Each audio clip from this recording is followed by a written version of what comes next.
Hi, and welcome to the 101st episode of the Keen Minds podcast, where we cover NBC's The Blacklist.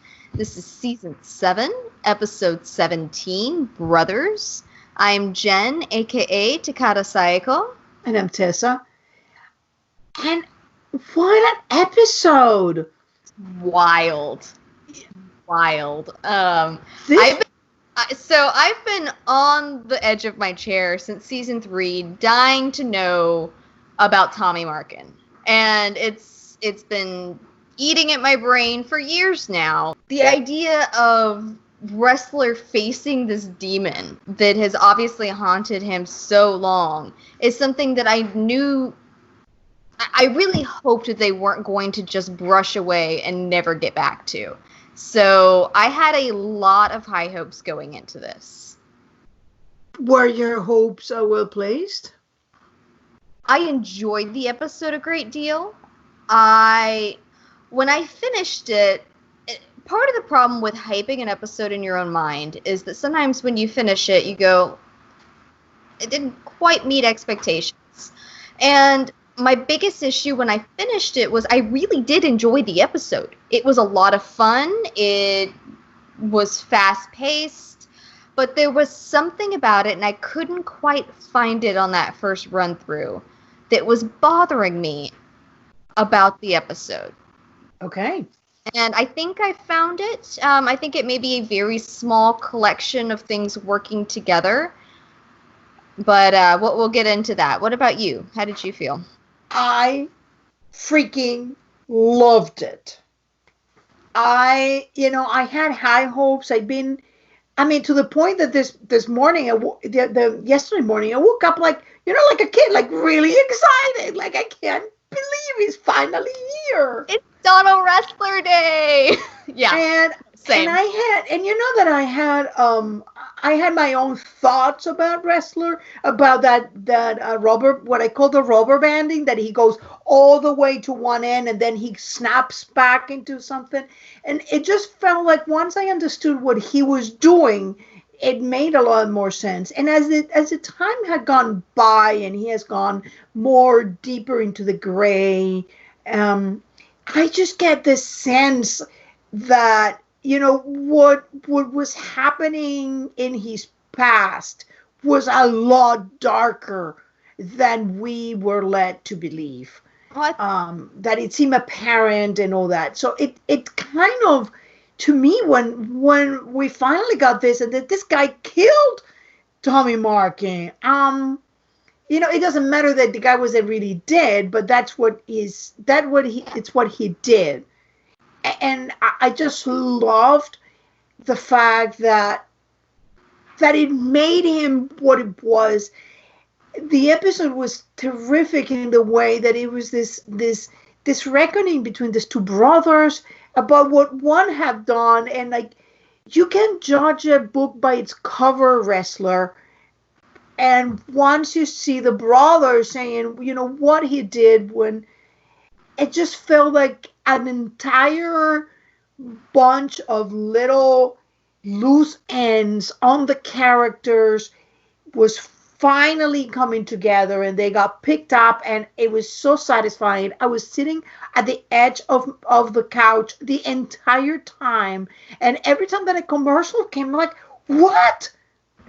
No, you can't do this. I got caught up in some editing before the episode, so thankfully I had enough leeway, and this was semi-planned, that I didn't actually have to sit through commercials. I was able to fast forward through them. But I thought of you. I thought of you as the show, played out. I thought of you, and I was like, Tessa's rubber band theory. We've seen it, and it makes so much more sense. I also think that in an abstract sort of way, they drew a very interesting parallel with Liz.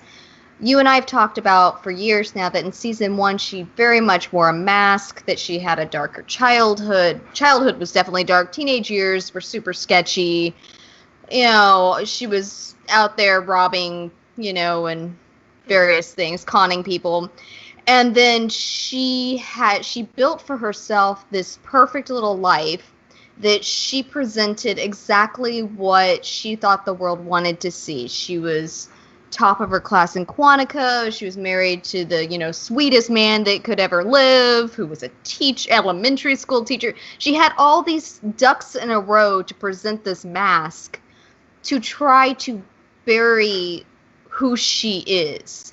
And I think that that's what we've seen Ressler do since season 1 when we met him, and obviously before season 1, but I mean, when we met him, and he puts forward this idea, because as a teenager standing up there at his father's funeral, he's saying, I don't actually guess I know my father, but I want to be a better man because of him.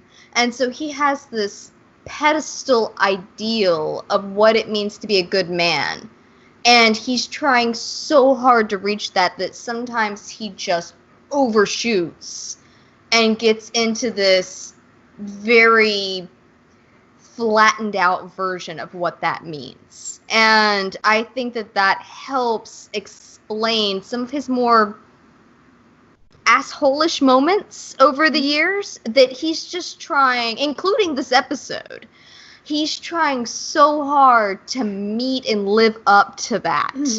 That he puts himself in a really compromised position. And then when he is very emotionally compromised, that's when we see him, as you call it, rubber band back, stretch out, and then until he rubber bands back with people like Jonica, with various situations where we've seen him, go at perps that they have again the and two times again. that he had been about to kill a perpetrator with Solomon and with Jonica. And now this goes and it makes so much sense. And that's why, it's one of those episodes in which you feel truly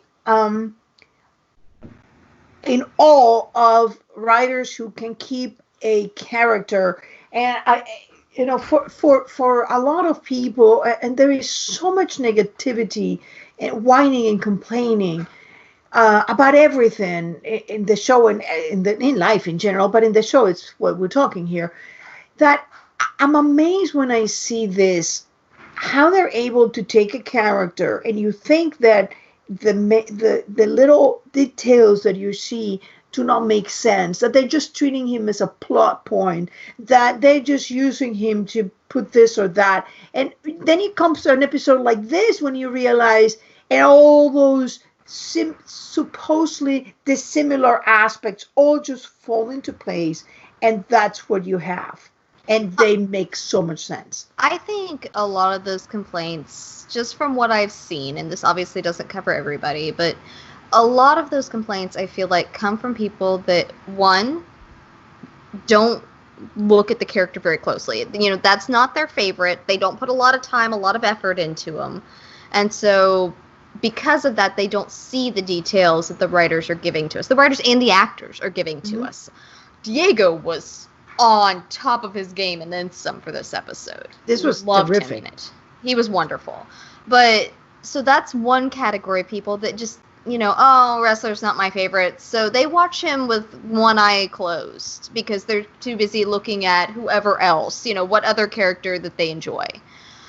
I mean, or they like it too much as a puppet. I want this character to be this, and when it's not this, then it's bad. Exactly. And I mean, we saw that with Tom on a huge scale, that a lot of people hated him, but when you tried to break it down, okay, well, why do you hate him?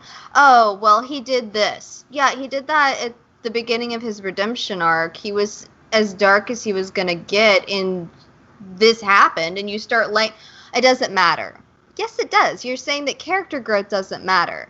And so being able to look at these characters, and I understand that you're always going to have your favorites and you're always going to have your prejudice that you come into it with.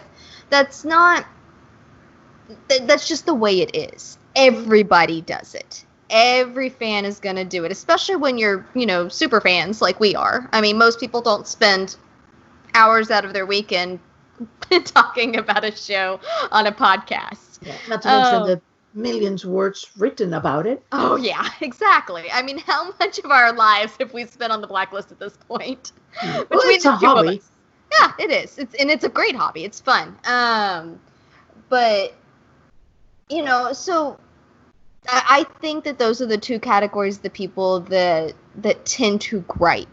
Just as you said, the people that put them up and they have, okay, this is how I see the character, whether that's them or not. They don't allow the character to grow. They want them stuck in time in the way they want to see them, or they don't pay any attention at all to anything. And so when things shift, they miss it. And then they don't like them because they missed the shift. And so it really comes to the same point, just two different general categories of people. But I found, the writing was excellent. And this is the same writer as Ruin and Rasvet. Some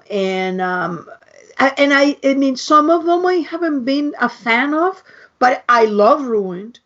I know that you have your gripe with Ruin and how they treat it, With Sean, I will forever see him because Sean's a good writer. He really is. I joke a lot about it, and I'm making faces over here, and that's what Tessa's responding to.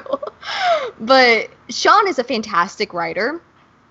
I hold against him the quote-unquote wrap-up of Redemption because he was a Redemption writer, and that wrap-up was horrific. Yes. Ruin on Whole was good. Rosfet, fantastic. And I think we're going to continue seeing it with that much more as we move forward and get more pieces of the puzzle. The man is a talented writer. I take everything else he's done and the way that they wrapped up Redemption, and I try to view them differently. Because it really is, his wrap-up of Redemption is not a clear example of his writing on Whole. No. And again, this is going to be me being, some people may say I'm very optimistic. I tend to think that all of these things are going to come together. The dangling ends will come together. Maybe not everyone's idea of dangling end, but the general, the major dangling ends. And I have a feeling that wrapping up of Redemption, it's going to be a placeholder. It was something that allowed that moment in which Scotty took Agnes, and it's coming. I can see it coming. I see it in the numbers. I see it in this is not done. This is not over. Yeah, and there are things that I can't see how they would fix because the timing on everything with Redemption and the wrap up, but they had to because Redemption didn't get renewed. They were put in a bad situation there. And that's a hard situation within itself. That's neither here nor there. This episode was very well written. Kudos to Sean. Hats off. Because it could have been done very poorly. I do wonder, and this goes into, it's not my major sticking point with it, but it is something that I think fed into it. Mm-hmm. And I've talked with a friend of mine who's a huge Ressler fan, and I remember back in season 3, she thought that she had spoken to one of the writers, and she was under the impression that the back half of season 3 was supposed to be a whole lot more Ressler heavy than it turned out to be, which likely is because Megan got pregnant and things got shelved. I do wonder if Brothers, at least the overarching storyline, was meant to be back in season 3 when they actually introduced Tommy Markin. Probably. Because it felt like this reveal of Ressler's character belonged a lot earlier than we got it. But they couldn't have sold it in the same way. Yeah, it would have been different, but just the story itself seems to belong earlier. Yes. You do what you have to. And I would rather have it late than not at all. But it didn't bother me. Why did it bother you? Why did it feel like it was? I think it's like I said, my because you thought that he was going to be there. Well, I think that there's a lot of different things that kind of weave in together to be that moment that I stopped at the end of the episode and went, something's wrong. Something's not fitting here. And The second round through, I think it's Robbie that gets me. It's Ressler's reaction to Robbie. It's Robbie in and of himself. I don't understand. We were introduced to a young man in those flashbacks who was intelligent, who was driven, who was a decent guy. I understand that the weight of everything that happened weighed on, pressed down on him for years to come. Completely understand that, love that they went that route, but it almost felt like they took young Dawn and young Robbie and just flipped their personalities. There was something off in the way that Robbie matured and the route he took in life that didn't quite resonate as true with me. And I'm still trying to put my finger directly on it, but I think that's my biggest sticking point with it was Robbie and the way that Ressler reacts to him, because even though Ressler didn't realize that Robbie killed Markin to begin with, he left his big brother to literally clean up the mess, which I understand. He was traumatized, he's a kid, all of that, but his big brother cleaned up the mess, stayed home. Ressler got to leave home, go to Quantico, travel the world, and go to college and then go to Quantico. Yeah, exactly. And yet somehow Robbie is the one that's noted as trouble, and I don't know. Something there that bothers me. I wasn't bothered by that. To me, it felt It was a very, very good take on transformative moments for me. On the one hand, you have the younger brother who is the trouble, who doesn't know the father, and who decides to basically transform himself. And that feeds into Red, for example, saying he's a big fan of transformation. I mean, Ressler didn't take another name, but he took a completely different personality. He became someone else with the same name. And in that, he like Tom Keene, when he became Mr. Policeman, he became Mr. Policeman.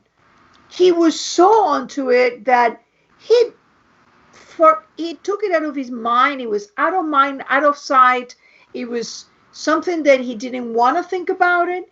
And he took that persona and he lived it. And for Ressler, it makes more sense to me. Because Ressler, just as you said, he was hyper-focused on becoming this new person. He was driven towards that. I can understand him pushing his family aside, not wanting anything to do with Detroit. That part I get.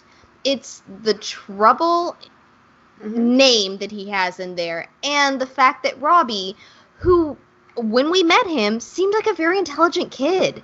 And when we meet him as an adult, it just seems like, he doesn't seem very bright. Well, I think that's the opposite side. Remember that this show loves a parallel, loves a reversal, loves a mirror. Here is Robbie is this kid who's on his way. He's studying to be a policeman, and the father dies, and his brother makes everything worse by saying this guy who's like the only thing he's holding on to, it's not who they think he is a shapeshifter. And then the baby brother basically destroys his life. And you could see how he goes there, and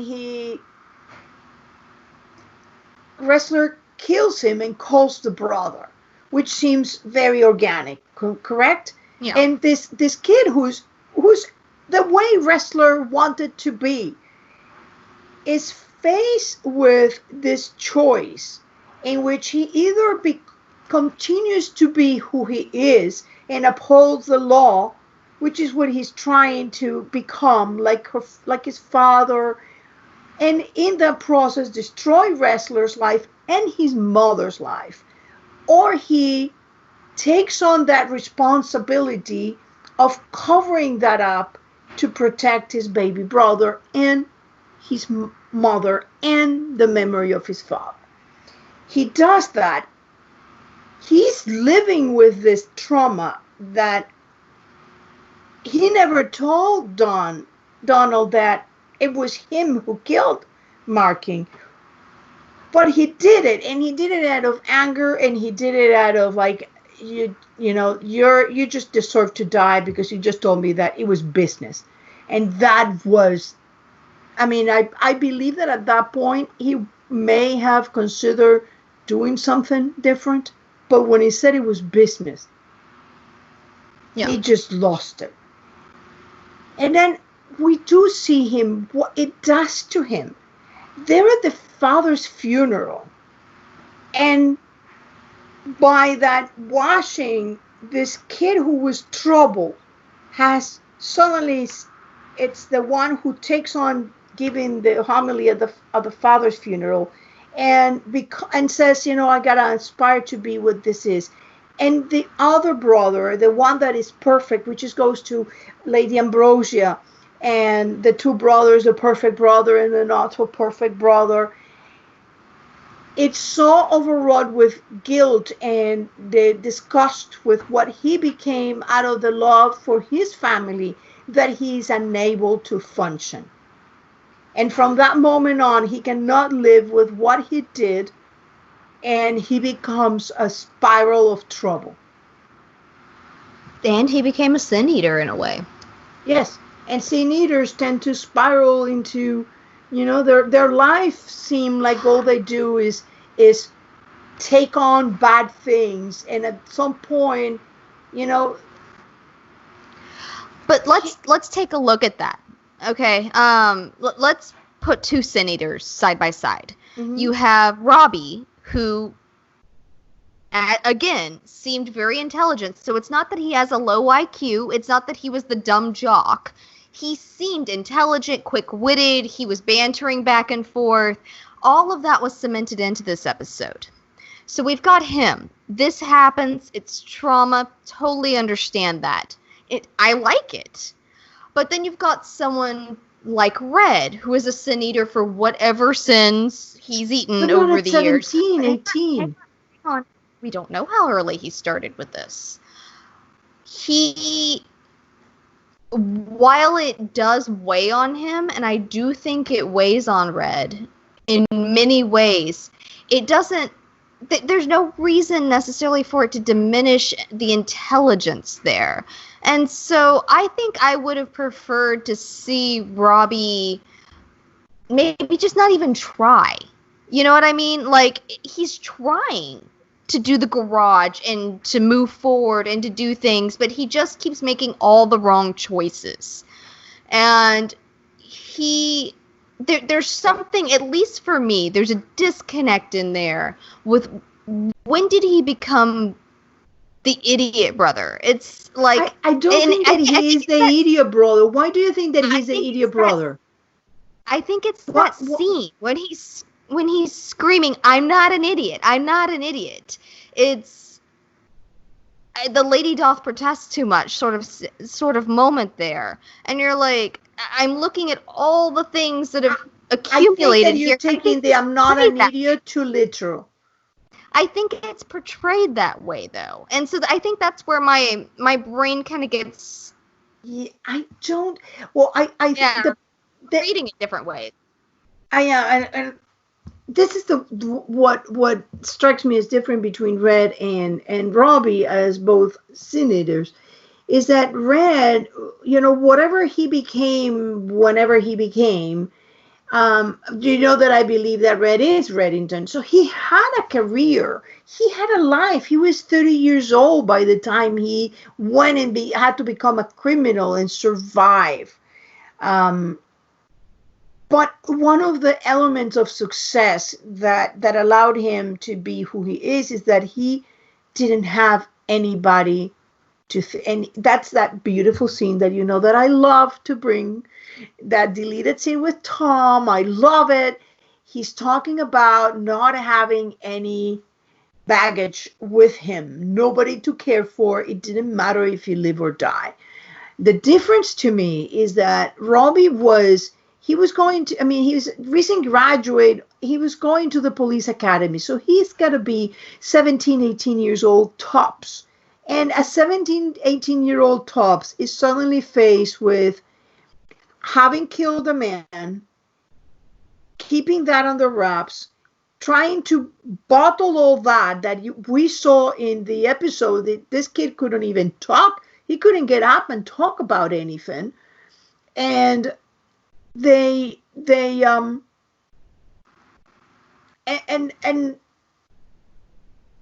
Ressler takes this, becomes something else, and he is so overwrought that he just can't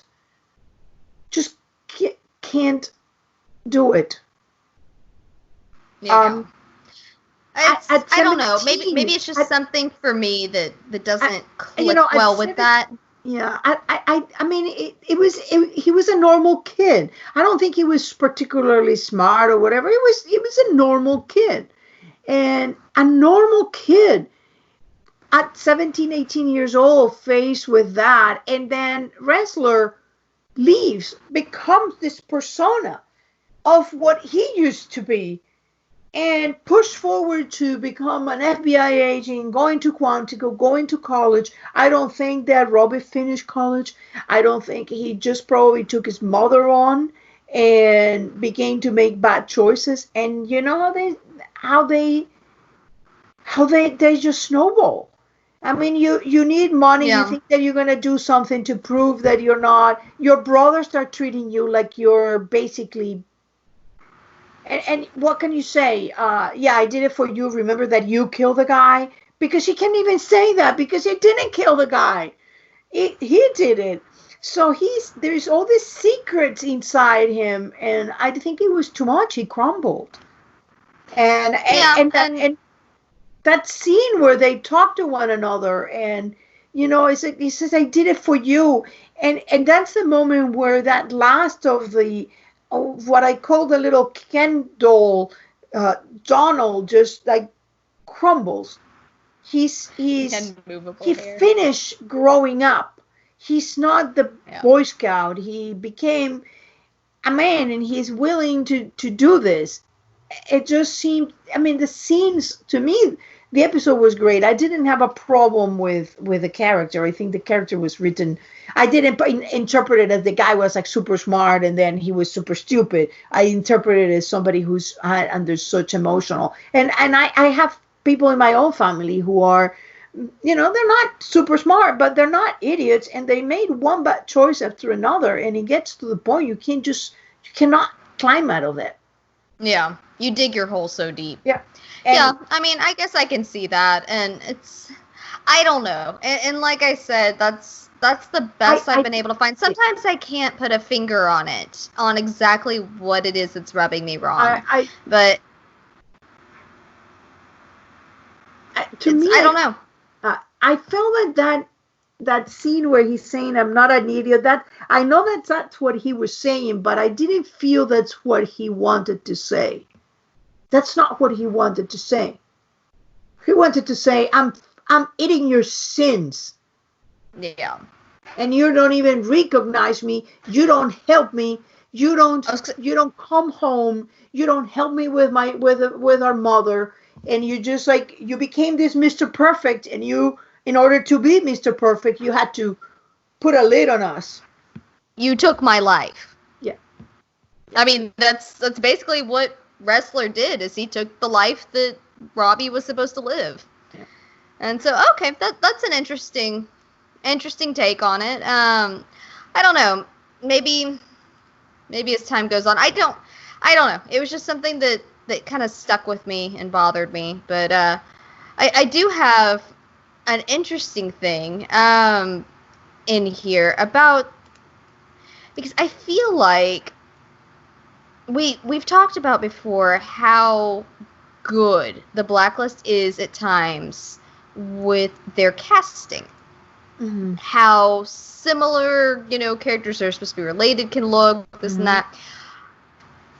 So one of my pet peeves is when they bring in a character who is supposed to have a certain color hair or a certain color eyes, and they just don't bother. I mean, you're not going to put a pair of contacts into a 3-year-old, get that, but this kid was what, maybe 15 or so? How hard would it be to dye his hair ginger? I mean, it was what, light brown? It wasn't super dark, but he was not ginger.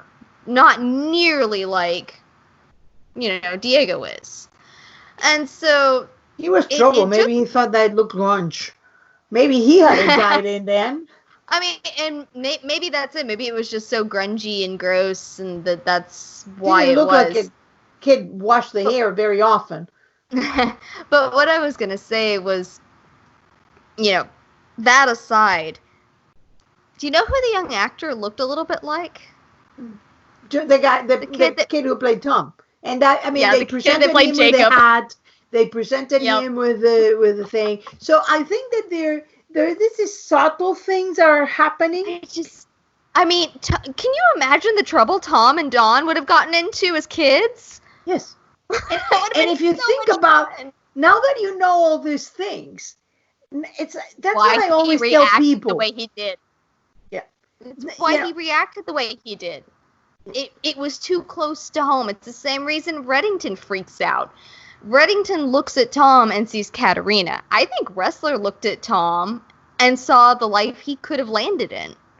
If he'd run off from home at 15, he might have gotten picked up. I mean, there are just so many. Yeah. It was very interesting, and I wonder if that's the purpose of the hat and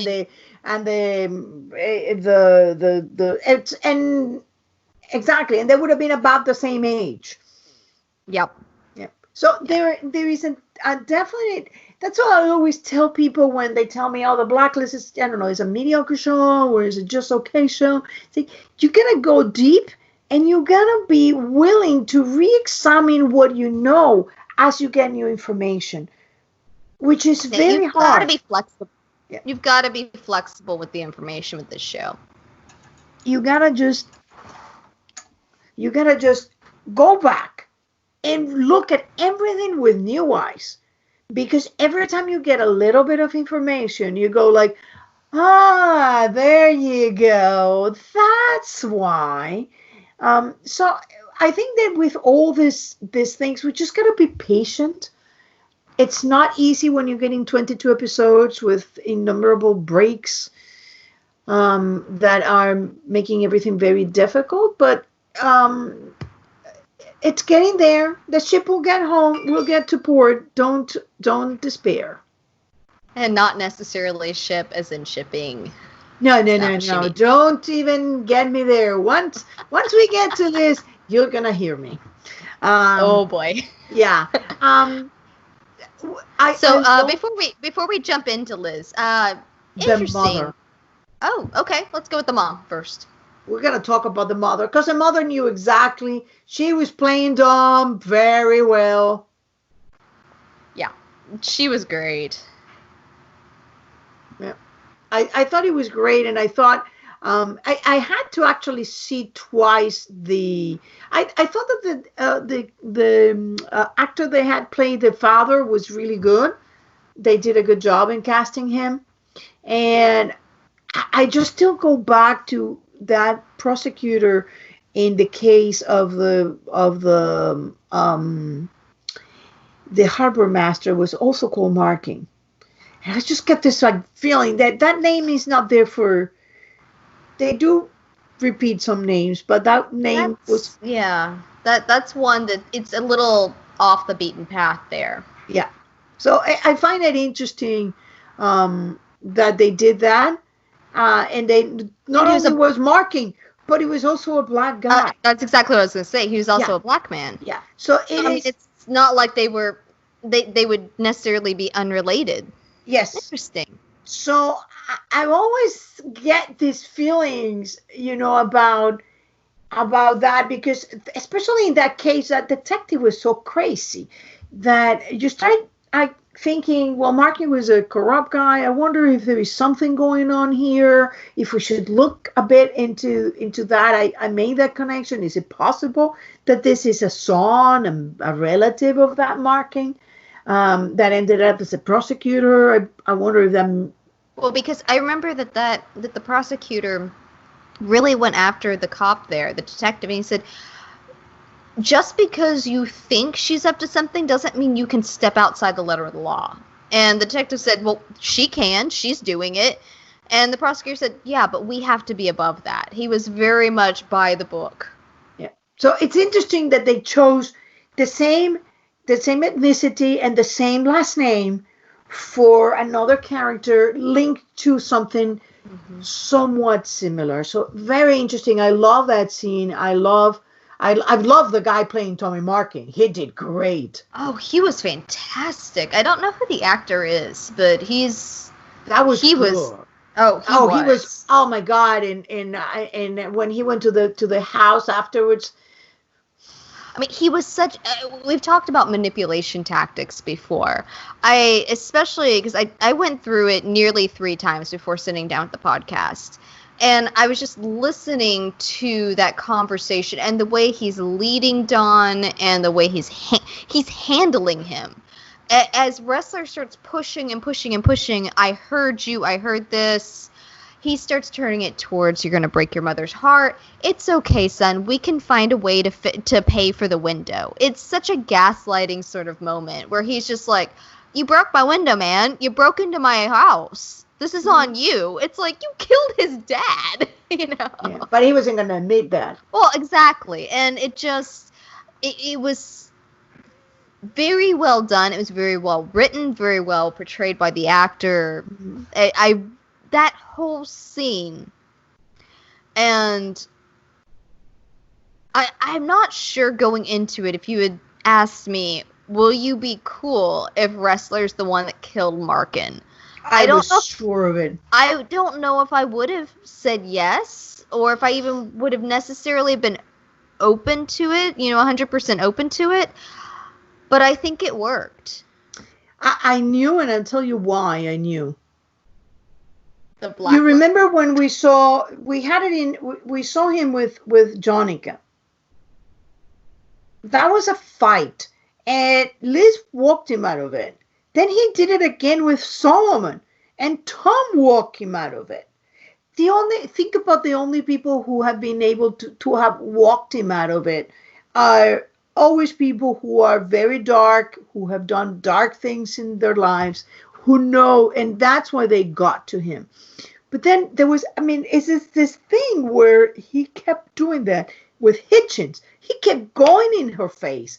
He kept saying, I know what you did, which is a stupid thing to do. I have that in my notes, that even as a teenager, he stood up and went, I knew you did this, and announced it to the frickin' world. Yeah. Like, Donald. Yeah, that's not the way to do it. You keep what you know secret, because you're the master of what you know, and the rest of the world doesn't know you know. And you're a slave to the things that you say you know. So never do that. Bad idea. But he was doing it. He was doing it to Hitchens, getting right on her face, telling, I know you did it. I'm going to prove it one day. He's very aggressive. Yeah. And then it's that underlying trouble kid. He's never stopped being one. Yeah. He is violent. He is. I don't want to sugarcoat that. I think he's typically got a pretty good handle on it, but we've seen him when push comes to shove and really comes to shove, he can be a very violent individual. Yeah, and the addiction goes with it. I mean, it wasn't that he didn't get addicted because, yes, it happens to people, but Ressler had it. Oh, he was under a lot of stress, under a lot of pain. The way he got attached to Reddington is like almost like Reddington, I think, was a substitute for his brother. He probably felt like his brother should have just gone on with his life and just become the cop that he wanted to be and the whole thing. And I think that persecution of Red was a bit of what he would have become and what his brother became. It was very personal to him. He lost Audrey for it. He was going insane. And he had that moment with when he killed Hitchin. It was a moment of anger. He didn't have a gun in his hand, but he pushed her or punched her or shove her, and I think he reached out and grabbed her by the arm, is what he did, and pulled her around, and then she slipped and hit her head. Oh. And so, because there was a lot of moment, but it was a not so innocent accident. Yeah. Well, I mean, there was a lot of discussion around it because of his statement to Liz in season 3 about Tom putting his hands on Liz. Mm-hmm. Because he took such a strong stance on that, there was a lot of discussion around it at the time. Yeah, I mean, he does. And I think that's a lot of what we're seeing with Ressler right now is what did you just call it? Over what? What did you just call it? Over what? I don't know. But just, did I have one of my brilliant moments that I don't remember? You did. You did. Over exaggeration isn't the right word, but no. where you flip and go the opposite direction because you're overcompensating. Yes. That's the word I'm looking for, and that may be what you just said. That he's overcompensating for that. I don't know. I mean, it depends on different situations. I mean, with Tom, it may have been he was overcompensating with this is what my life could have been if I'd stayed on the track that I was. I hate this guy because of it. I'm overcompensating with Reddington because this could have been my brother. This, just again and again and again. It leads to that pent-up frustration that explodes. Yep. Liz called it in season 1. Yeah. With a rage. He said he had a rage, and she could read that rage. And I think that when you think this, Liz killed a man she thinks she killed her father. She shot her father. And Ressler shot the man who killed his father. So you're getting two people that have killed others. Others have eaten the sins for it. There is a lot of parallels going on in there. And I think that when Ressler looked at Liz, Ressler saw himself. And all throughout, he's been looking at distorted mirrors of himself. They're not exactly the same situation. The Blacklist never does the same situation exactly. But every time he looks at these people, he sees what he could have been. He sees what his brother became. He sees, and everything about that crazy thing about chasing Liz now comes into a completely different light. And so does firing Samar. That popped up on my radar during all of this. My initial response was, why didn't he have a little more compassion? I mean, I thought that back in season 3, and then thinking, oh, well, he's been through all of this. Why? Because he's overcompensating for it. I am not that man anymore. Let me prove it to you. Yeah. And remember all those crazy things he did, like when he shot the guy. Liz did it in this episode to make a nice comparison. Shot a guy who was holding the Samar like an inch from his face. They didn't miss, and Robbie was grateful when Samar was like, "You're crazy." But I mean, there is so many things that were explained, and I think you're right. I mean, that story was obviously thought out at the beginning, and everything about this character has been built upon it. And once you get the final piece, it's like suddenly you look at the puzzle and it makes sense.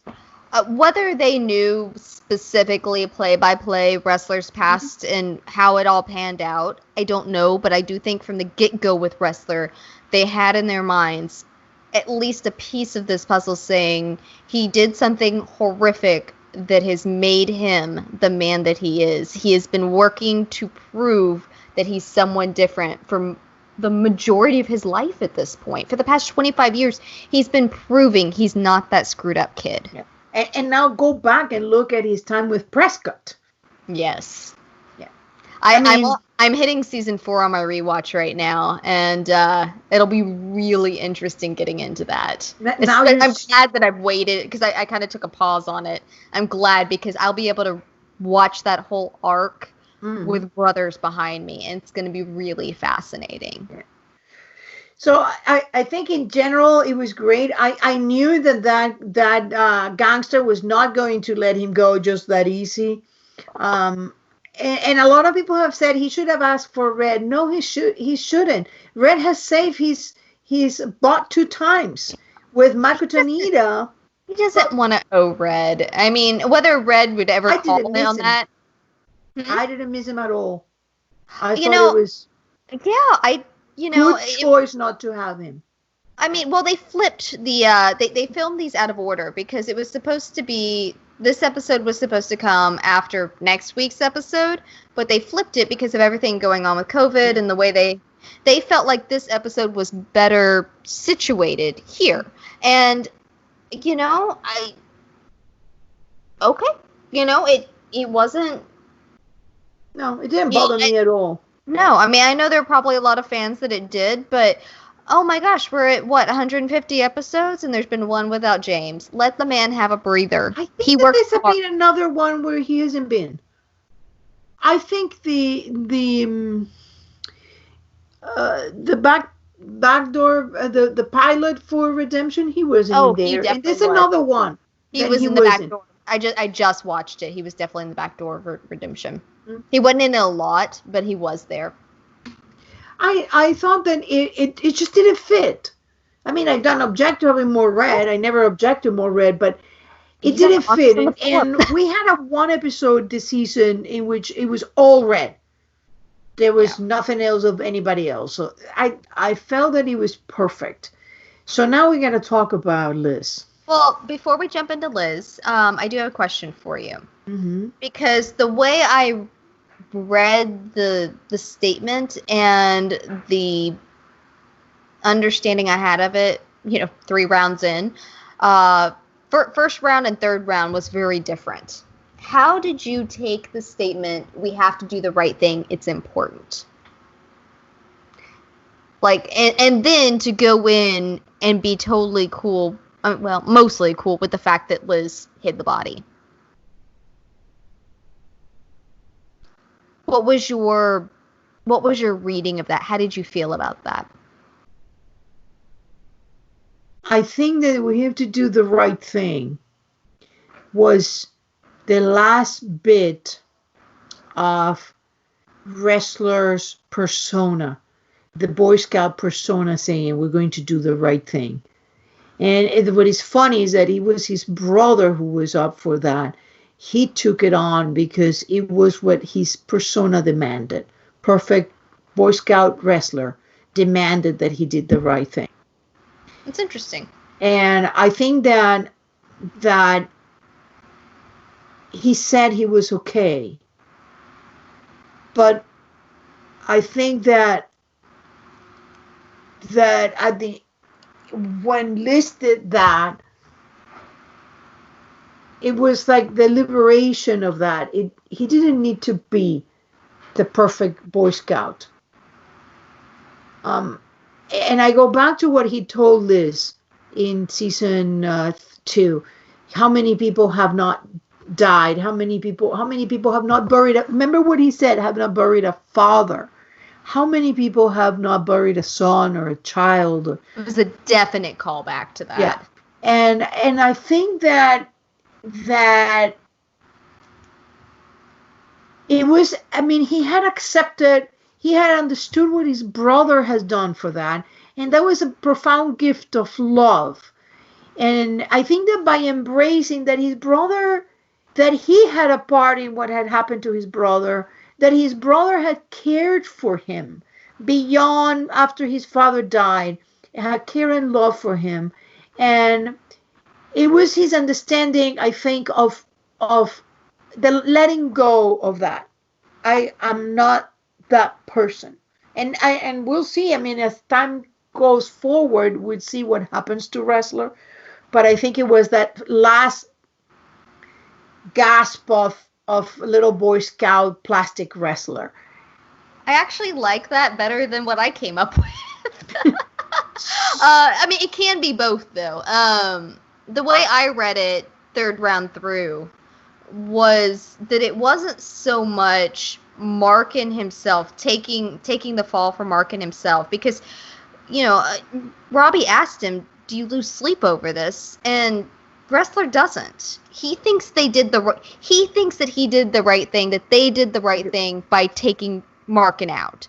That's And real so, wrestler. Yeah.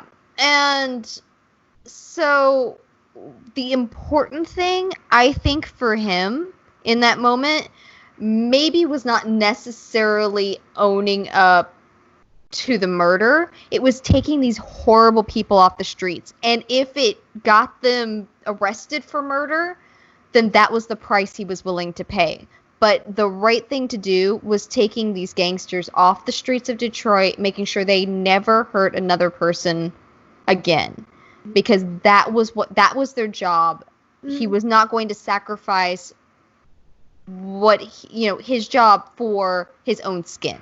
Yeah, and I think it's a reckoning. I mean, what I saw in those last minutes since they had this conversation was that it's Wrestler understanding what Red said. You cannot judge a book by its cover. You have to wait for the first episode, the first few chapters, and the last chapter. Yeah.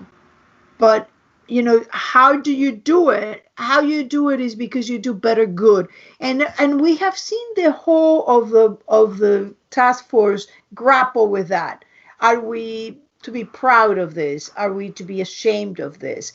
Is that what we did? And Wrestler at times have said, like, are we in the payroll? We might as well write our checks. So this was, I think it was very well done. I wasn't bothered by it because I think at that time Wrestler understood what had happened, understood that it made him a better man, but it didn't make him, he had to let go at some point of Mr. Perfect Plastic. And he had to accept that he has as dark a past as Red, as dark a past as Liz, and probably the rest of the task force. I'm just waiting to see what lovely little Aram has in his closets. Because I'm sure there is a skeleton in there. It may be a digital one, but I'm sure that he wasn't that innocent either. Yeah, it's all the women he's dated, save maybe Samar. Mm-hmm. Well, Samar was not that different. Well, yeah. It was good. She was good, but she wasn't that different. I mean, she was a spy. She was doing Mossad work at the same time that she was doing the other. The way that she approached Aram and their relationship was different. Yes, that was. That's really the key there, I think. I mean, and that goes back to my viewpoints on the Keens, and if we ever come back around to Red and Katarina with the Hargraves, the way I view spy couples boils down to how are they approaching each other versus how are they approaching other things. And so, all right, let's jump into Liz. Do we need to make any apologies to any groups before we unleash Tessa? No. I mean, I love the fact that Wrestler reached to Liz. I think it was a total proper choice. Agreed. Yeah. But I don't think that in approaching Liz, Wrestler thought really that was the last. That's what I'm saying. That's the last of Plastic Perfect's Boy Scout Wrestler. Because he had to know that Liz will come up with something. He just had to know. That's not Liz. I actually have in my notes here, of course she took the bones, something. Should Rest have expected anything different? Because, and I have to wonder, was that him lying to himself to be the perfect Boy Scout, or alternative thought, and it doesn't have to be either or, it could be both. Does that mean that he did not view himself as someone worth saving? Because their conversation there at the end, he seems absolutely confused by, and to be fair, some of that is the way that Liz approaches her friendships, because she does not approach it in a super healthy fashion, or definitely not in an honest fashion. But she's hard to read. She's incredibly hard to read. But is that more Ressler viewing, or is it at least inclusive in Ressler viewing himself as not being someone worthy of that? He's not this person. He's not salvation. He's not salvation for Ressler, and that's the thing. He's not quote unquote family when he is, and that's the thing. We established that the entire task force is family back in season 3 with Agnes. Yes. And so he is family. Ergo, when push comes to shove, I was not at all shocked that Liz took the route. Sure, she'll throw them under the bus, but she would never put them in real danger.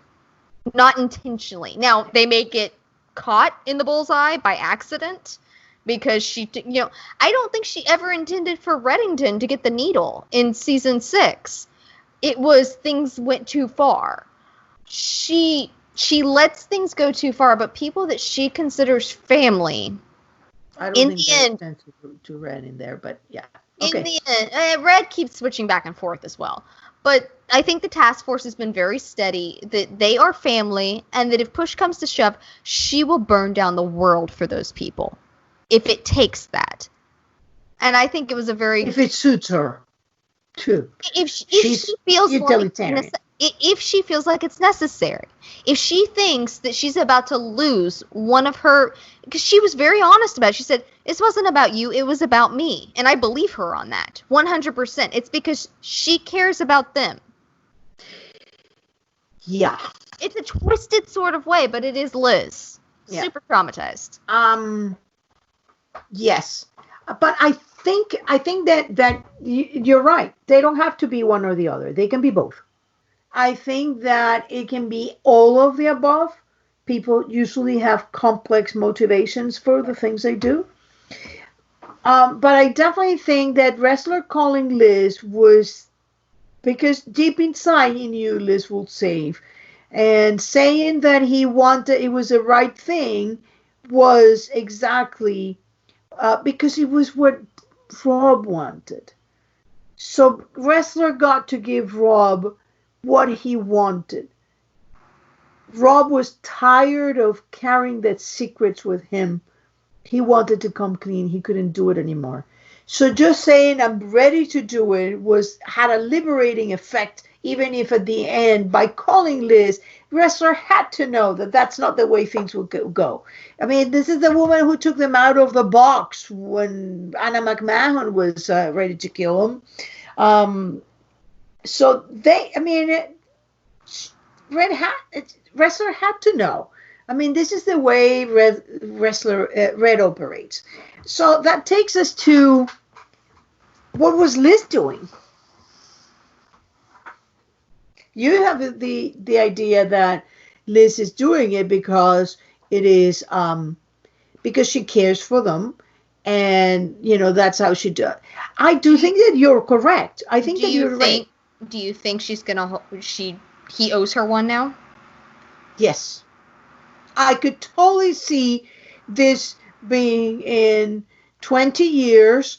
Hello, my name is Elizabeth King. I'm here to see Assistant Director Donald Ressler. And then saying, come on, or we can just reminiscence about that little incident in Detroit. I mean, it was I could see that. And I've been telling my friends that I've been discussing this with, I want to believe Liz. I hope she was being honest.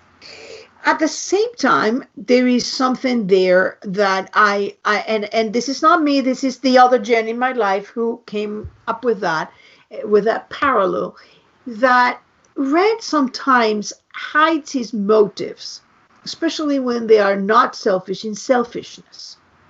I did that, and remember that Red told Donald the same thing. You gave me the opportunity of taking care of Tanida. That's why I gave you the head. And I didn't kill Prescott because of you. I killed Prescott because I didn't want anything about our relationship to come in public. So how much of what Red does is really out of concern and care for the people that he have come to see as friends, and how much of it is that it is good for him? Well, I think that when you live a life like Red has, like a life that Liz has been tumbling headlong into, those lines become blurred. We saw it with Tom when in their first marriage. There were plenty of blurred lines there. He would do things that he would do nice things for her that may have paved the way to allow him to do something else in the background that he needed to do for his job. Or he would do things for his job that would allow him to keep her safe. These motives get very complicated. The world is a complex place. Yes, and it goes back to there was that comment that Red made back in season 3. I think it was at the tail end of season 3.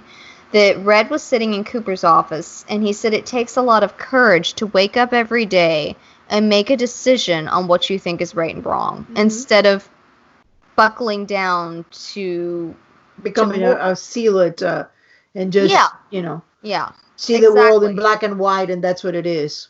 And so, absolutely, I think it's possible for some conflicting, some complicated situations there. I mean, and I certainly hope that it is more about her really caring for Ressler and saving him, and not just because she needs him, because that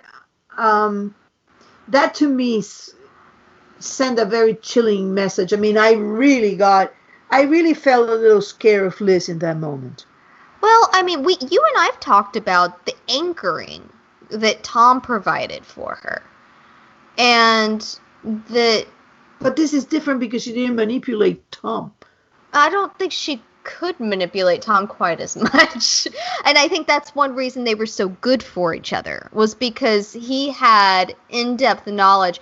It wasn't just that he had a darker streak or a darker past. He had lived in this world. He knows how to, what have you, how to navigate it. Mm-hmm. And so I think she was not quite as able. If Liz can manipulate, Liz does manipulate. Mm-hmm. And so I think that's one of the things, I mean, and heaven knows I'm a big Keen's fan. I think Tom and Liz were very well matched for each other. But I think that's one of the many reasons that they were. And with Ressler, I do think that he has a outside, I think he's got a lot closer of a understanding of things than we may have thought before this episode, but he still has an outsider's point of view. He's never lived the criminal life. And that's what and there was a lot of talk about what a killer moment, and I was like, I've never been a shipper. I'm not a fan of romantic anything, and basically that's the reason. And it was like one of those like clicking points for me, that because I've always objected, and my problem with the shipping in the romantic things in general is that they tend to come at relationship and romance as being two broken parts that somehow prop each other. And I find that a very dangerous construct of the Middle Ages and the damsel in distress and the white knight. I think that it perpetuates an idea that of romance that is dangerous. I tend to feel that romance can only occur with one whole individual.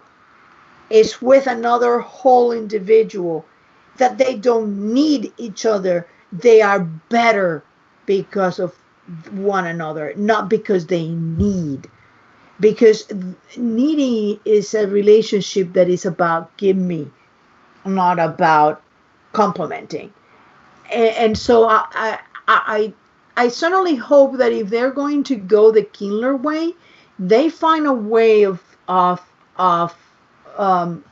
making them both a little more whole.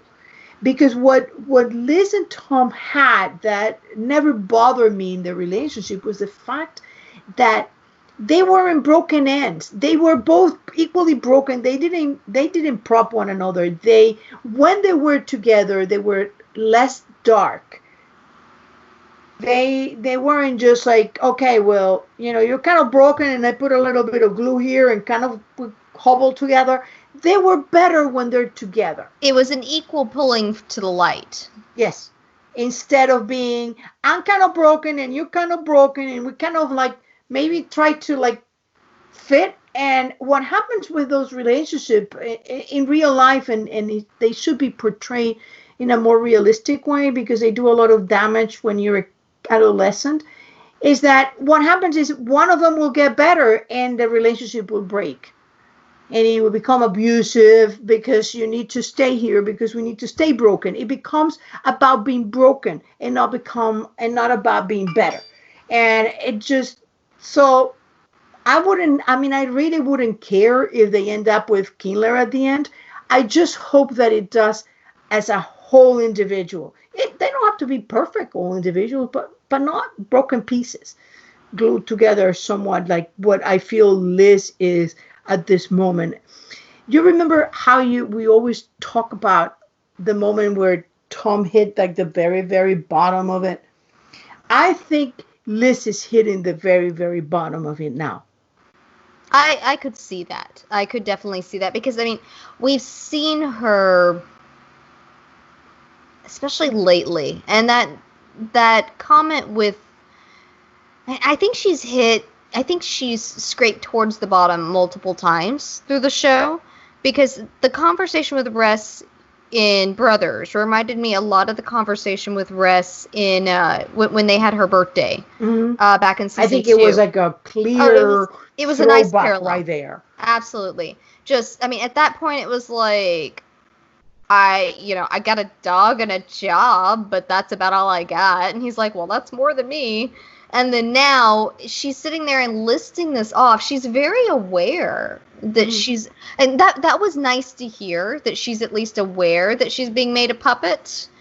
What was not nice to hear, and I still have a small hope that maybe she's just saying this to Ressler because she's told Ressler that Blonde Cat's her mom. But more and more as she keeps repeating this, I'm worried that you were correct in that, and that I've wrong in my reading, and that she actually does 100%. She has not learned anything, that she is barreling forward with, this woman is my mother, I am believing her because she said so.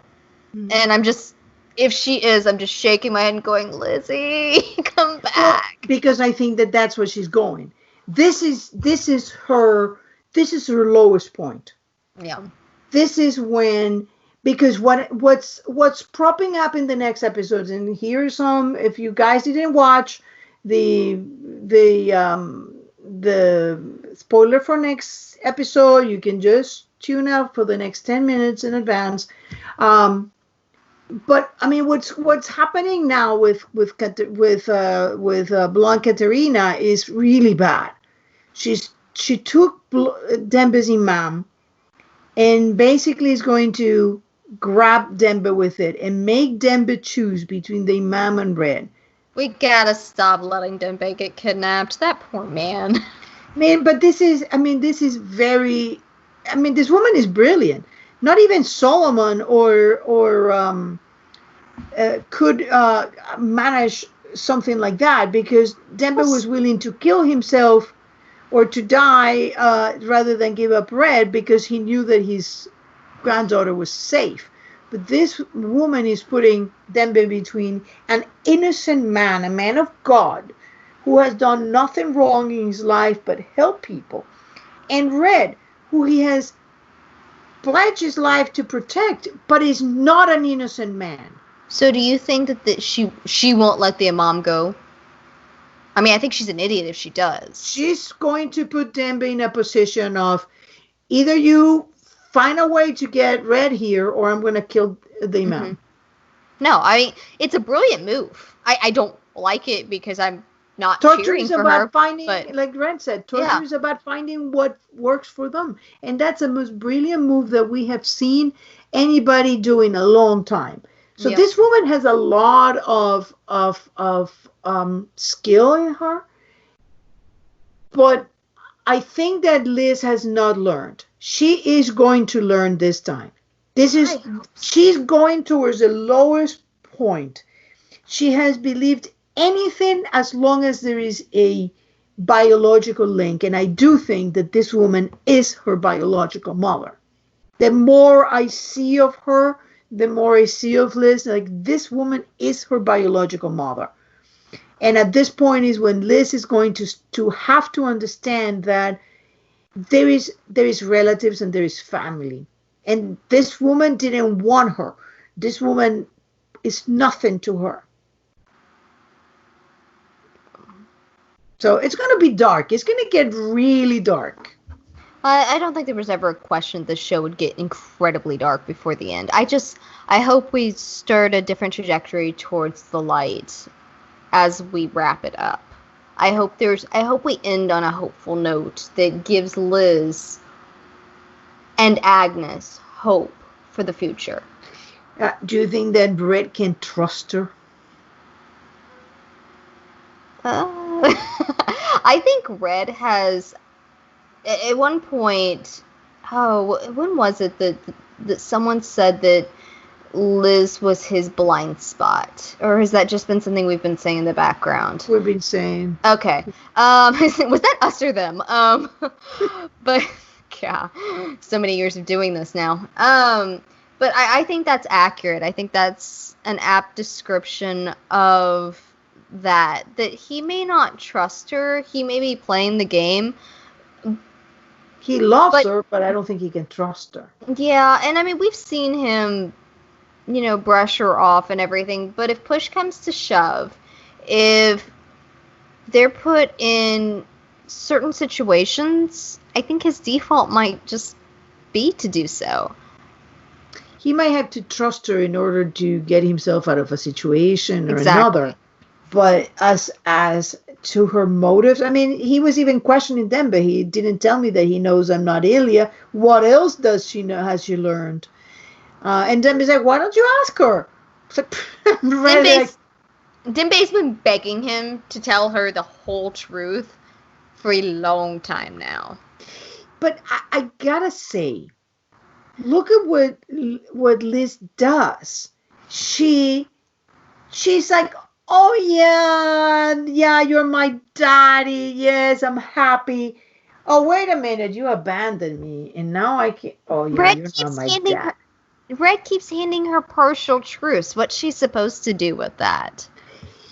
Yes, I know, and I've shifted my understanding of Liz, and I think that the problem is in this. And hear me out. Let's say that Liz has this thing for finding biological family.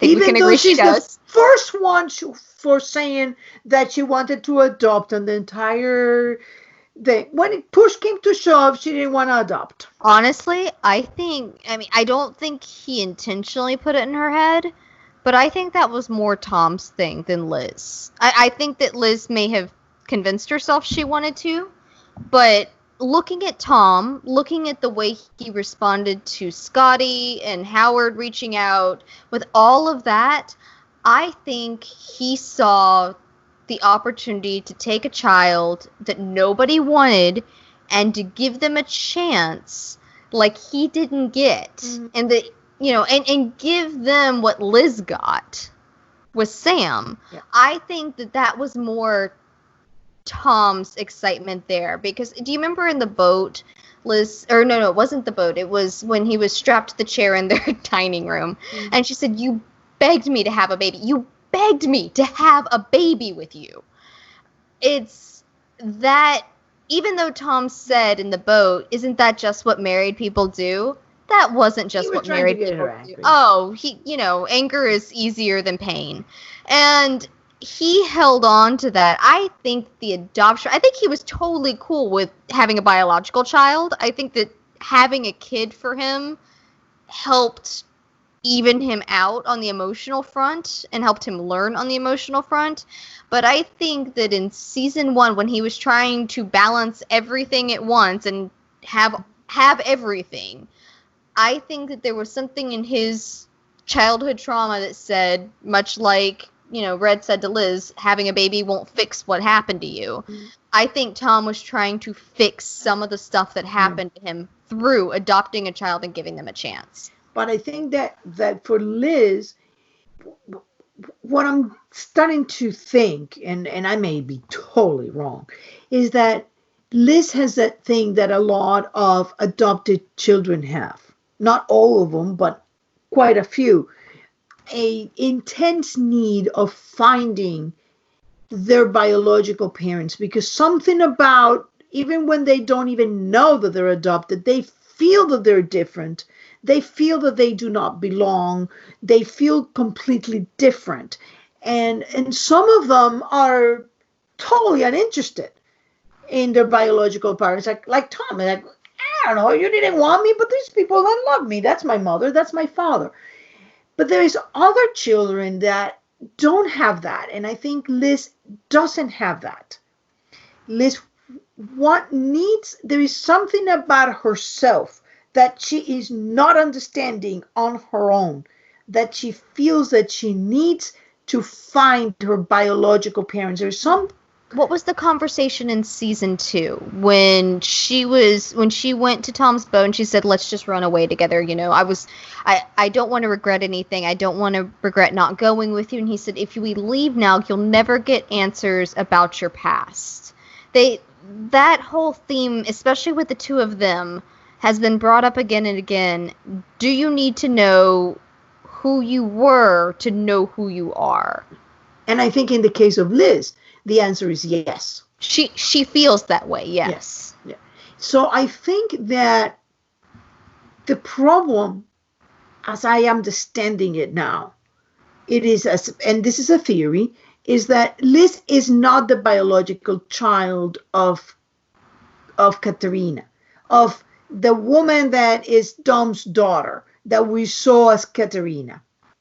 She is the daughter of this blonde cat that had a child in order to manipulate a man, and when that didn't work or whatever, she just discarded the child, and that it was taken by Dom's daughter, Katerina, and brought her as her own.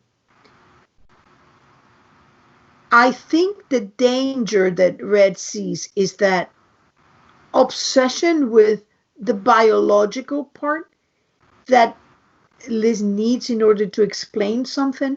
And I think if you think what she's done to Red, she seems happy to have.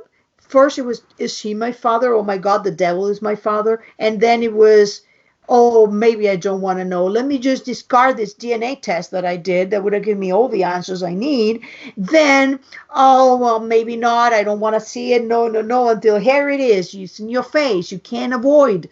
Now it's like, oh, great. It's my daddy. I'm happy. And I'm happy for like 4 or 5 episodes. And then it's like, well, this is the guy who abandoned me. Why did you abandon me? Why would you do that? And then it's like, as I told Cooper, when I thought he was my father, I hated him because he had abandoned me.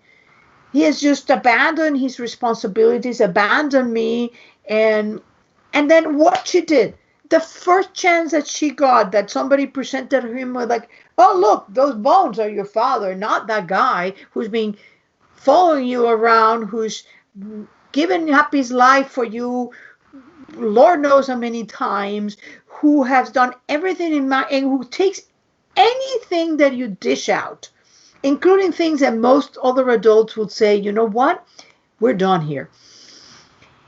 That is not your father. The father is the bones, and I'm going to now send you to jail where you end up with a needle on your neck. I think that Red is afraid that Liz will do the same thing to Katerina, who's in a very vulnerable position because of the Townsend directive.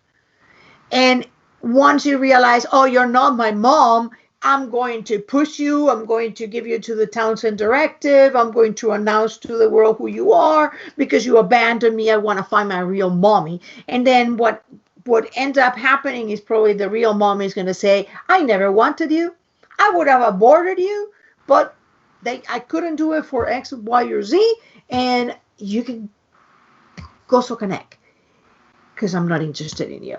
And that, I'm afraid that that's where we're going, and that's where Red is so afraid. And that's why he won't tell her things, because Liz is a bull in a china shop looking for that biological connection. I could see that at this point. I think at this point it's snowballed so badly. He's kept so many secrets. And he doesn't even know how to get out of it. Exactly. Like, there have been so many times that Dembe's come to him and said, tell her such and such. I don't know how to do that. By telling her everything, I don't think I can. He cannot fathom. And I think part of it may be how many secrets he has to keep for the life he lives. Part of it's because he doesn't know if he can fully trust Liz. Part of it's because he may be protecting Katerina. I think that it's a layered reason why he's doing it. And by now, it's like Tom and Liz at the probably by the time they got to getting married, Tom may have wanted to tell her, but he couldn't even begin to know how to do that. I think so. Absolutely, I think so. That if he thought he could have done it, I have a theory that when, do you remember in season 1, right before he found out she found his box? He was calling her because they were supposed to go to this ultrasound together, and she didn't show because she was in the middle of a case. He started blowing up her phone, and she thought it had to do with the ultrasound. She cut him off. She said, I know our family's important, but this is important too, and I'm busy with this case, and hung up on him. And we see him staring down to the hole in the floor and the box, and he's going, well, crap. And I think in that moment, if she had been willing to say, okay, our family is important, and own that, what she had lived by the words that she had told him, that nothing was going to get in the way of their family. If she'd been willing to do that, I think he may have been more inclined. He was terrified. He had no idea how to keep everything and didn't have the emotional maturity to work his way through it. And I think he may have been more inclined to be honest with her if she had been if she had been wanting to put the family first. And I give you the same moment with Red. Okay, let's go. When Liz gets the picture, and he said he had given that, and she's in the car with a picture of her mom, and she's crying. It's raining outside. She's crying in the car, and Red is sitting down in his apartment. He takes a picture of Katerina, and he calls her, and she doesn't pick up the phone. She sees his Nick's pizza, and she doesn't pick up the phone. And that's a moment that Red was going to tell her. But I will say, the difference that I see here, and to be fair, Tom was forced into it. Everything came out, it snowballed, it exploded, chaos, bullets, boat, etc., etc. But when they surfaced from all of that in season 2, midway through season 2, and then at the end, they started on a journey of honesty. Mm-hmm. There were still secrets here and there, but overall, and he said this to her at their attempt at the second wedding in season 3, that he wasn't going to keep things from her anymore. And for the most part, he stuck by that. Once he proved multiple times over that he was going to be honest with her, even if not immediately, that he would eventually bring things to her and tell her. He wasn't going to continue to keep secrets from her. She gave him a whole lot more leeway than she had prior to that. She loved him prior to that. She just didn't trust him. Mm-hmm. Fair. Incredibly fair response. And there was a moment right after he got shot with Gina, when she decided to keep Agnes, that I think she decided to try to start trusting him, and he started really trying to be honest with her. They talk about in season 4 that it's not his normal to talk about fears, to be open about things, to put all of his cards out on the table. But that's his promise to her, is that he's going to try. That is what made that relationship work. With Red, he has never gotten to the point where he's willing to put all of his cards out on the table. He's never had his boat moment where I'm not keeping anything from you, here it all is. And until he has that, she's not going to trust him because he's always keeping something from her. But I think that in the case of Red, that's who he is. I think that if Tom. you go that... So was Tom. I think that it goes to even Katerina. I think that was exactly the same relationship they have with Katerina, that they all kept secrets, and at the end the secrets flew up in their face. I just don't think Red learned. And I don't think he can, because I think that he doesn't learn. It's one thing. He's scared. He's terrified. He may be the bravest man facing death and torture like nothing, but he's terrified of telling the truth. Yeah. It's this emotional vulnerability that gets all of these people every freaking time. Look at Red. He has gone how many years since Katerina's suicide? 30 years, 25 years? 30 years. 25 years at May, probably. And it took him 25 years to say, not even to her face, but to hallucination of her, what he really felt when he thought she had committed suicide. Yeah. So Red, and he said, I'm not good about sharing my cards. And that means he's not good about sharing his emotions, sharing his plans, sharing his thoughts, sharing the truth. I agree. And in his line of work, that made them incredibly successful. He even says that to Katerina, there is nothing obvious about you. There is the woman that he tends to love are women he cannot read. It's because that's the people that he can control, and that's what he finds attractive. The women who are dangerous and difficult to read and unreliable and untrustworthy, those are the ones that get his goat. Partners versus just a fling, because no one's going to keep his interest. I think it's the same thing with Tom. That with Liz, he doesn't want to manipulate her. Not only can he but not manipulate, and she could. I think less so as they got further along. I think they just knew each other, but they had to find that equilibrium there to be able to trust each other.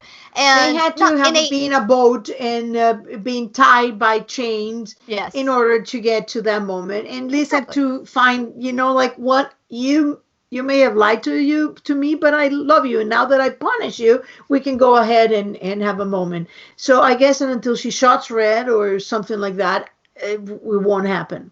Yeah, and not in a romantic sense, by the way, not a romantic parallel that we're drawing here. I'm just saying the way that you react to people is exactly that. Liz needs to punish people in order to reset the board. Yeah. She resets the board. And what she's doing now with the blonde Katerina is exactly what she used to do with what she did with Jennifer. She just trusted blindly because his sister is blood. I'm going to trust you. She has this very naive idea that because somebody is blood related to you, they're going to be trustworthy. Do you remember how she went at Tom when he was in the middle of his arc with redemption? I mean, literally the spinoff. And he came to her and was like, my dad says this, my mom's saying this, I don't know who I believe, but mom took dad and she's holding him. And she said, well, just go to your mom, talk to her. I mean, here's this woman who kidnapped the guy that his dad's been telling him that she's a untrustworthy. Yeah, untrustworthy. That Red said she's untrustworthy. And Tom's pointing all this out, and Liz is like, it's your mom. It's okay. Yeah. And he's like, no, it's not. It's not. I mean, not for this group of people. For the spies are not that. And if I'm correct, and this is all part of a very extended family, I know she's scrunching her face like in disgust. But, you can have like somebody who's your cousin 5 times removed and 3 times, it's not your relative. Too complicated. No, but it's not your relative. I mean, no reason to go that route. You have the same kind of DNA that you have with any stranger. But I agree with that. And then I come back to what's the point in doing that and giving even the hint of the ick factor? Because it's what Red said. The Rostov family, you came in the middle of a little family dust up, and the Rostov family are very eccentric, meaning when they get a little mad with you, they'll try to kill you. They're not going, this is not about I'm going to throw a punch like Ressler and his brother. This is, I'm going to try to kill you. I may have a bow with me. I may, Lord knows what I have, a gun, a knife. Yeah, that's the kind of little issues that the Rostov family. And I have a feeling that this is one extended family and they're all insane. So I have a feeling that Red, it's kind of a little scared of telling the truth. And by now he's got too deep. He can't get out of it. Oh, I agree with that. Like at this point, I feel like something will have to give eventually, just because this isn't the show won't go on indefinitely, and there will need to be a nice little tie-up. But he is in really deep, and he is going to have to be forced. And everything's going to have to. Yeah, may end up with another Hobson's choice. Katerina with the welfare of Katerina with the welfare of Liz, because Liz is a bull in a china shop. Imagine now that you know everything that. Imagine Liz in that. Remember her doll makeup and the high heels, and she looked like I don't know what like a doll, to go with the other doll that were like little dolls, and she had the little perfect husband teacher with a little yuppie look and all that. It was all perfect. And Red have said, excuse me, can I have a moment of your time? My name is Raymond Reddington. I just took the name of your father, or I am your father, depending on what you want to believe. And your mother your grandfather tried to kill your mother, and it was an affair, and then she tried to kill herself, and then she's looking for your father, and your grandfather tried to blow her up again. Can you imagine what would have happened? Can you imagine Liz in that little doll makeup that she had on and sitting there and hearing all this? What would have happened? Oh, I agree with you. Like, that is the most absurd thing ever to expect. It goes back to paralleling it with Tom and like, well, when was a good time to go, hey, honey, so I love you, but I was hired by Raymond Reddington to keep an eye on you, fell in love with you, and then when he fired me, kind of got hired on by his arch rival so that I could just make sure to keep you safe. Love you, babe. I mean, yeah, like, that's obviously the best way to get shot. Yeah, best way to get yourself shot. Yeah. I mean, it's like there is also this thing of you expect to tell the truth. So what would have been that good moment? Honey, that husband of yours that I keep telling you to be careful, The reason I tell you that is because I kind of hire him to keep an eye on you, and then I got really mad when he fell in love with you, so I fired him and I flew over, and I think I might have inadvertently led my archenemy to you. And when I fired him, I guess the guy would go like, "Oh, you know what just happened?" I mean, it would have been like, kiddo. yeah, it would have been like, can you imagine that story? What would have been a good point to tell you? Listen, honey, that woman back that moving you next door, yeah, it may have been your bio mom, but she actually just threw you away. And then I kind of like took you from Russia, and I brought you over to this other spy who decided to take you to put you as Masha Rostov, although you had nothing to do with that poor guy who she totally told him that you were his kid. And then when he was sick and desperate to get up, he was like trying to get me and trying to kill me. And well, I tried to kill him. I mean, where do we start? There is this mess. Oh, I didn't say it would be simple, and I didn't say I could even tell you when the right time would have been, because I'm not sure there is a right time. Yeah. I agree. I'm just saying that what we've seen play out over the years with Tom and Liz, which I think is a great way to see how Liz handles Lies, betrayal, and coming about on the other side and managing it on the other side into something that becomes a healthier relationship. Which I would love to see her have a healthy relationship with Red. The show will not be on air when that happens. Yes. Because complicated relationships abound. Once Tom and Liz got to a healthy point, they either need to kill or fake kill the man off to to make things function. But, you know, healthy relationships and TV don't exactly mesh.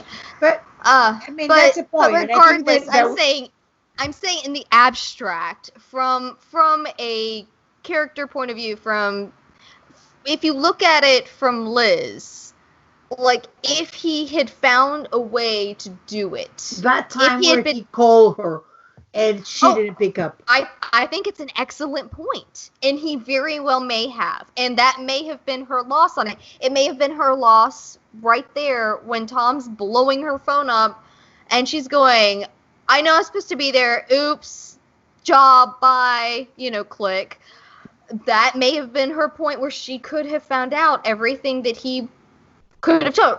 There are the major ifs here. And we'll see down the way if there is a place in there in which Red has his own boat moment. Mm-hmm. I would have thought it was when he was sent to prison, but obviously that wasn't it because they haven't gotten any better after that. But there has to be a moment there. He betrayed. The thing is that for a lot of people, that arc didn't make a lot of sense. Because I still need to go back through it because that's one of those, that and a lot of Garvey. Like, yeah. I've got a lot of questions there. You're going to have to look at that and tell me whether you don't think, when you rewatch, that Jennifer just made up that report and she fell for it one more time for a fake DNA test. But there is... We don't know what Tom saw. No, nobody knows. I mean, yeah, it was a DNA test, but that doesn't necessarily mean there's so many things that could have been. Well, and I'll be, if you want, we can do a special on the bones because I think the bones, the whole arc of that bones, we need to go back in there. But what I was gonna say, there is, what was I talking about? We've been on a very long tangent that we probably should wrap relatively soon about timing and honesty, and we were talking about Reddington and if the prison. The prison didn't make a lot of sense. For a lot of people, it didn't make a lot of sense because it felt to people that, well, Red knows that she's not Reddington. That's not true. Red didn't understand. Red thought. The problem is when you look at it and thinking Red is not Raymond Reddington because he was someone else, and you realize you can be both. he can have been someone else as a kid, became Raymond Reddington, and then it makes no sense for a lot of people because they think that Red thinks because she discovered he was someone else once, he is not her father. What it's that moment, the moment where he can begin to forgive her is when she goes to him after Rasfed and tell him, I know you're not my father.